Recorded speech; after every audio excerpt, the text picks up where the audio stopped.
മുൻപും സർജറി മുടങ്ങിയിട്ടുണ്ടെന്നാണല്ലോ പറയുന്നത്. ഏതെങ്കിലും രോഗികൾ മെഡിക്കൽ കോളേജിൽ വന്നിട്ട് മറ്റ് ആശുപത്രിയിലേക്ക് പോകേണ്ട ഒരു സാഹചര്യം ഉണ്ടായിട്ടുണ്ടോ?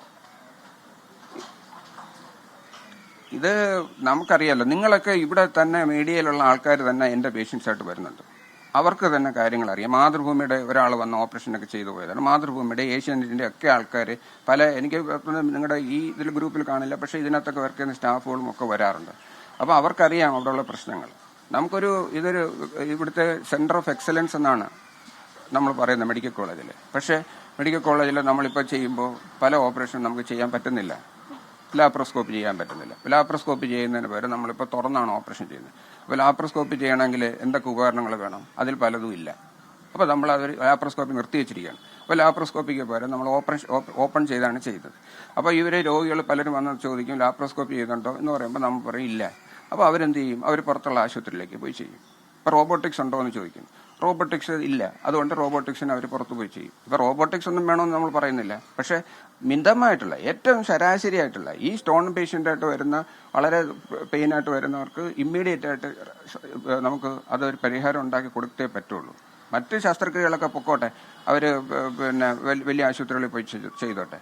ഇത് ഏറ്റവും അടിസ്ഥാനപരമായിട്ടുള്ള ചികിത്സ നമ്മൾ കൊടുത്തേ പറ്റുള്ളൂ. അതിനുള്ള ഉപകരണങ്ങൾ തടസ്സമില്ലാതെ വരണം. അതിനെ ഈ ചുവപ്പ് നടക്കാത്ത കുടുങ്ങി കിടന്നും ഇവർ പലതും പറയുന്നുണ്ട്. രാവിലെ ഈ സൂപ്രണ്ട് പറയുന്നത് അവരങ്ങോട്ട് അയച്ചു, അവർ കളക്ടറേക്കിൽ അയച്ചു, അവർ അവിടുന്ന് അങ്ങനെ ആ എക്സ്പ്ലനേഷൻ ചോദിച്ചു, പിന്നെ ഈ എക്സ്പ്ലനേഷൻ ചോദിച്ചു, ഇന്ന വിലയിലെ വ്യത്യാസമുണ്ട്. ഇതൊന്നും ഒരു പേഷ്യന്റ് അറിയേണ്ട കാര്യമില്ല.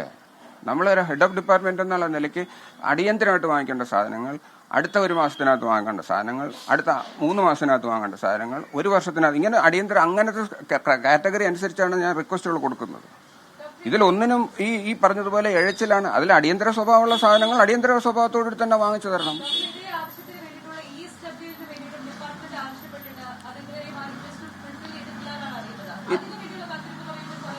അതിൻ്റെ കാത്തിരിപ്പ് 2023 മുതൽ കാത്തിരിക്കുകയാണ്. 2023 കഴിഞ്ഞ മെഷീൻ 2021 കമ്മീഷൻ ചെയ്ത മെഷീൻ 2023 വരെ ഞങ്ങൾ ചെയ്തതിനകത്ത് ഏകദേശം 3900 രോഗികളെയാണ് നമ്മൾ ഓപ്പറേഷൻ ചെയ്തത്. അപ്പോൾ എത്ര പേരുടെ ഓപ്പറേഷൻ അത് വെച്ച് നടക്കുന്നുണ്ടെന്ന് നിങ്ങൾ ആലോചിച്ച് നോക്കണം.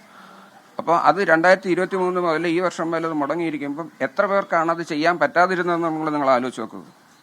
ഇതിന്റെ അടിയന്തര സ്വഭാവം ഞാൻ ഇവരെ അറിയിച്ചതാണ്. ESWLയുടെ അടിയന്തര സ്വഭാവം ഞാൻ അറിയിച്ചതാണ്. അപ്പോൾ അതെന്റെ ഫയലുകൾ മൂവ് ചെയ്യുന്നുണ്ട്. അത് ഈ ഓഫീസുകളിലുള്ള എന്തോ പ്രശ്നമാണ്. ഈ ഓഫീസിൽ, ഞങ്ങളുടെ ഓഫീസിൽ തന്നെ വന്നിട്ടുള്ള എന്തോ പ്രശ്നമാണ്. ഈ ഫയൽ എവിടെ നഷ്ടപ്പെടുകയോ എന്തോ രീതിയിൽ അത് പോവുകയോ ചെയ്തതിന്റെ അടിസ്ഥാനത്തിലാണ് അത് ESW പിന്നെയും താമസിക്കുന്നത്.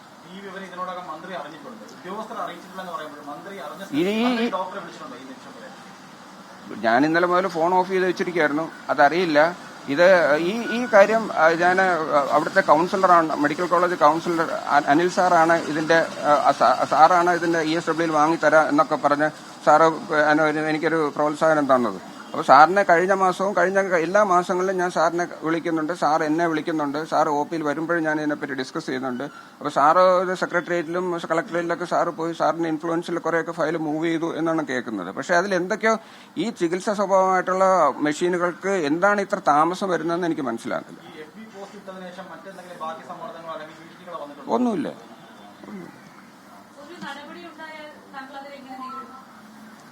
നടപടി ഇപ്പൊ ഞാനൊരു ഡോക്ടറാണ്, ഒരു ക്വാളിഫൈഡ് ഡോക്ടറാണ്. ഞാൻ മെറിറ്റ് അടിസ്ഥാനത്തിൽ MCH വരെ പഠിച്ച എനിക്ക് എന്തിനാണ് ഞാൻ ഭയക്കുന്നത്? ഞാനത് ഗവൺമെന്റ് സർവീസിൽ എന്റോടൊപ്പം ഉള്ളവരെല്ലാവരും ഗവൺമെന്റ് സർവീസ് വിട്ട് പ്രൈവറ്റിലൊക്കെ പോയി അവർ കോടീശ്വരന്മാരെ. ഞാനിപ്പോഴും ഈ കുടിച്ച വീട്ടിലാണ് താമസിക്കുന്നത്. എനിക്ക് പണമില്ല, എനിക്ക് പണം സമ്പാദിക്കാൻ ഇത് താല്പര്യമില്ലാഞ്ഞിട്ടല്ല. ഞാൻ ഗവൺമെന്റ് കോളേജുകളിൽ പഠിച്ചുകൊണ്ട് ഗവൺമെന്റിന് സർവീസ് കൊടുക്കണം എന്നുള്ളൊരു വിട്ടുവീഴ്ചയുടെ പുറത്താണ് ഞാൻ ജോലി ചെയ്യുന്നത്.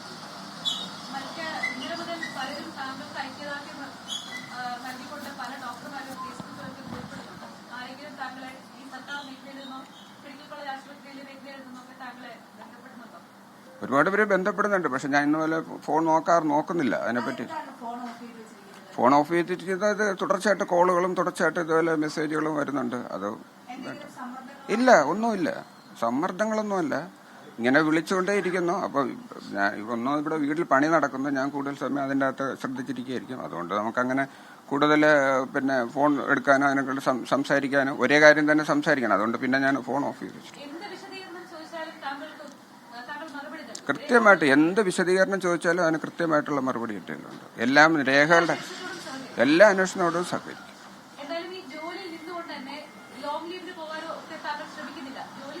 ഇല്ല, ലോങ് ലീവൊക്കെ എനിക്ക് വേണമെങ്കിൽ ഇഷ്ടം പോലെ ലീവുണ്ട്. എനിക്ക് ലീവുകൾ ഞാൻ സർവീസ് ജോയിൻ ചെയ്ത സമയം മുതലുള്ള ലീവുകൾ പെൻഡിങ് ആണ്.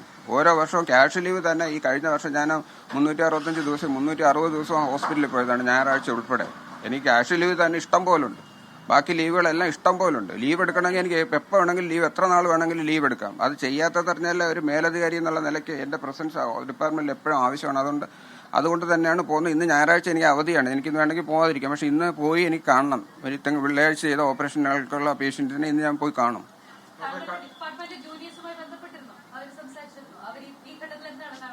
അവരെല്ലാരും ഇതിനെപ്പോലെ ഇതേ പ്രശ്നങ്ങളുണ്ടല്ലോ. ഇത് ഞാനല്ല, എന്റെ ഡിപ്പാർട്ട്മെന്റാണ് ഇതിന് സംസാരിക്കുന്നതെന്ന് കൂട്ടിക്കോളൂ. ഞാൻ ഒരു തീരുമാനം ഒറ്റയ്ക്ക് എടുക്കാറില്ല. ഡിപ്പാർട്ട്മെന്റ് മീറ്റിംഗ് വിളിച്ചു കൂട്ടി ഡിപ്പാർട്ട്മെന്റിലുള്ള എല്ലാ ഡോക്ടർമാരും എല്ലാവരും 20 വർഷത്തിലേറെ സർവീസുള്ള സീനിയർ ഡോക്ടർമാരാണ്. അവരുടെ എല്ലാ ഉപദേശങ്ങളും സ്വീകരിച്ചിട്ടാണ് ഞാൻ എല്ലാ കാര്യങ്ങളും, നമ്മൾ ഈ ഇൻസ്ട്രുമെന്റിന്റെ കാര്യങ്ങൾ ഉൾപ്പെടെ എല്ലാ കാര്യങ്ങളും നമ്മളെ തീരുമാനങ്ങൾ എടുക്കുന്നത്. ഇത്രയും എക്സ്പീരിയൻസ് ഉള്ള മറ്റ് വകുപ്പ് മേധാവികൾ തന്നെ അവരുടെ പ്രശ്നങ്ങൾ അഡ്രസ് ചെയ്ത് അത് പറയേണ്ടതല്ലേ? എന്നിട്ടും അവർ ആരെ ഭയന്നാണ്? അത് ഞാൻ പല പ്രാവശ്യം ഞാൻ KGM-CTA ഞങ്ങളുടെ സംഘടനയിലും ഒക്കെ ഞാൻ പറഞ്ഞതാണ്. നമ്മളിങ്ങനെ പ്രശ്നങ്ങൾ നമ്മൾ അധികാരികളെ അറിയിക്കണം. ഇവര് ഇപ്പോൾ നമ്മുടെ തൊട്ട് മേലുള്ള അധികാരികൾ ഇവർ പറയുന്നില്ല എന്നുണ്ടെങ്കിൽ ഇതിന്റെ KGM-CTA നേതാക്കൾ നേരിട്ട് മിനിസ്റ്ററെയോ അല്ലെങ്കിൽ അതുപോലെ ബന്ധപ്പെട്ടവരെയോ പോയി കാര്യങ്ങൾ ധരിപ്പിക്കണമെന്ന് ഞാൻ പല പ്രാവശ്യം കമ്മിറ്റികളിൽ പറഞ്ഞിട്ടുള്ളതാണ്. പക്ഷെ അത് എത്രത്തോളം നടന്നിട്ടുണ്ട് എന്ന് എനിക്കറിയില്ല. ഒരു വർഷത്തിലധികമായി പ്രശ്നമുണ്ട്. കഴിഞ്ഞ സാമ്പത്തിക വർഷം ഏറ്റവും കൂടുതൽ ഫണ്ട് ഉപയോഗിച്ചത് യൂറോളജി ഡിപ്പാർട്ട്മെന്റിനാണ് മെഡിക്കൽ സൂപ്രണ്ട് പറയുന്നത്. അപ്പോൾ അങ്ങനെ ഉപയോഗിച്ചിട്ടുണ്ട്, ഫണ്ട് ഇത്രയും കിട്ടിയിട്ടുണ്ട്. ഫണ്ട് ഉപയോഗിച്ചു എന്ന് പറഞ്ഞിട്ട് അവരെന്താണ് അത് ഉദ്ദേശിക്കുന്നതെന്ന് മനസ്സിലാകുന്നില്ല. ഈ ഫണ്ട് ഉപയോഗിച്ചു എന്ന് പറഞ്ഞാൽ അവര് ആവശ്യമുള്ള സാധനങ്ങൾ എത്തണ്ടേ? നമ്മളല്ലാതെ ഈ ഫണ്ട് ഉപയോഗിച്ച് വാങ്ങിക്കുന്ന സാധനങ്ങൾ നമ്മൾ എന്തിനാണ് കള്ളം പറയുന്നത്? അതിനകത്ത് ഫണ്ട് ഉപയോഗിച്ച് കഴിഞ്ഞ പ്രാവശ്യം വന്ന സാധനങ്ങളെന്ന് പറയുന്നത് ഒരു ക്യാമറ, കുറച്ച് സാധനങ്ങൾ 10-30 ലക്ഷം രൂപയ്ക്കുള്ള സാധനങ്ങൾ വാങ്ങിയിട്ടുണ്ട്. പക്ഷെ അതൊന്നും പോരാ.